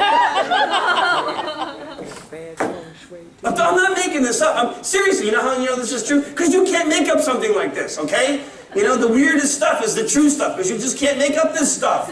Seriously. So I get in there, and I kid you not, this guy looks at me from across, the great expanse, over the curvature of the earth, right? And he says to me, with his megaphone over the horizon, right? He says, I have your test here. The test says you're not a salesman, and the test is never wrong. Just as an aside, I left there. I went to work for Sun Microsystems. I started in Sun Microsystems running the general territory for Silicon Valley. It was a $3.5 million business. I transformed that in 5 years to a $500 million business. That is my legacy. And to this day, those people who are now Oracle employees that still work at Sun, I am still a legend. There are still people at Oracle that came from the old that still talk about my day at Sun running sales in Silicon Valley. $3.5 million to $500 million in 5 years. The test says I'm not a salesman, and the test is never wrong. You know what I said to this guy? I want to hear it. I know, but you're going to tell us anyway. Do you want to know what I was thinking?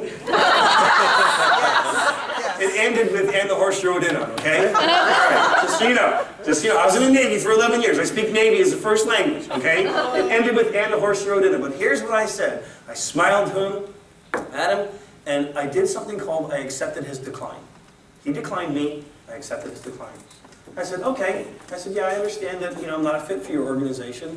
Thanks for having me in, but listen, before I go, who do you know? I'm sure you know some other CEOs in the area. Who do you know that's hiring that could use some of my skills, talents, attributes, and abilities? Give me a referral, please. He was stunned.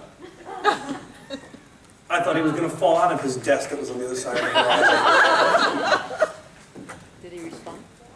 It took him a while. He did not know what to say. And he fumbled and mumbled, and he eventually did give me a couple referrals. The instant you decode that you don't want to work for them. Now, I highly doubt he didn't want to hire me because of my skin color, but it's possible. I highly doubt he didn't want to hire me because I was male, and maybe he wanted to hire a woman. I don't know. All I know is I didn't want to work for him. Because if you're that big of a bonehead to realize that your stupid little 80-word psychological test is a joke in the world of psychological tests, of which I have been subjected to every single one that exists, multiple times for crying out loud, I don't want to work for someone that's stupid. By the way, Bluebird Software didn't make it. They failed. They don't exist anymore. I know you're all stunned, you're shocked. I know you're all in my Hence, pass we out. never heard of him. All done. That's why you've never heard of it. Exactly. You know why? Because this guy did not know how to hire. He made bad hiring decisions. His VP, on the other hand, made good hiring decisions, but he torpedoed all of his VP's good hiring decisions with his bad hiring decisions. So I give you this as an example. If you're in that interview and you decode, I don't want to work for these people for whatever reason, head up, shoulders back. It's you. You're a winner. It's dignity, right? You don't owe them your life. You owe them an honest day's work for an honest day's pay. Politely and professionally end the interview with a smile and get something back for your time. Ask for a referral, ask for something. Get something back for the time that you spent there. Sorry, I kind of went off on that, but avoid strong emotions. Believe me, I would have loved to explain the world to him in Navy.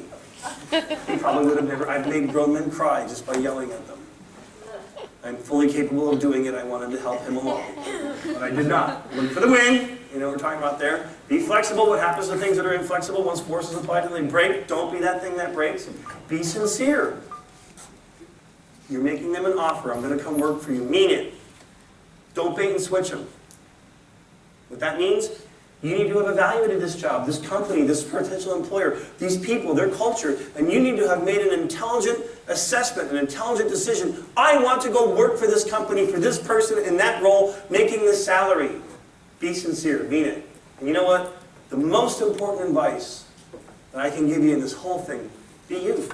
Be yourself. That's who they're hiring. Right? They're hiring you. I mean, be polished. They don't show up wearing a jockstrap and a pith helmet on, the interview. That's probably not going to fly. Be polished, but be yourself. Thank you for your time. It's been wonderful. I love you guys. Okay, so by show of hands, entertaining? Show of hands, entertaining? Show of hands, fun? Show of hands, do you think you've had any better presentation on how to negotiate an offer? No, that's the best. Thank you so much. Great. Take care. Anybody wants questions, I'll hang out over here. Yes, yeah, great. And thank you, Patrick, for hanging around a little bit.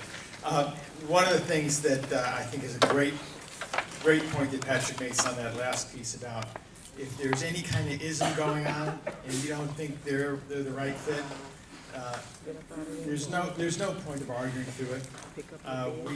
We put a post on the discussion group within LinkedIn about ageism. That was one that Patrick didn't specifically call out. People, a lot of us in this room are, we've passed our teens, so there might be some issues out there that you're concerned about. Are they hiring folks our age? If they're not, you don't want to work for them, and chances are you're not going to be able to argue them into a position. So, and the graceful exit that Patrick gave, which is, okay, who do you know where I would be a good fit? And so, outstanding. On that note, so that you do have some time to catch Patrick, if you have some questions, I'm going to turn the mic over to Edie to wrap us in prayer.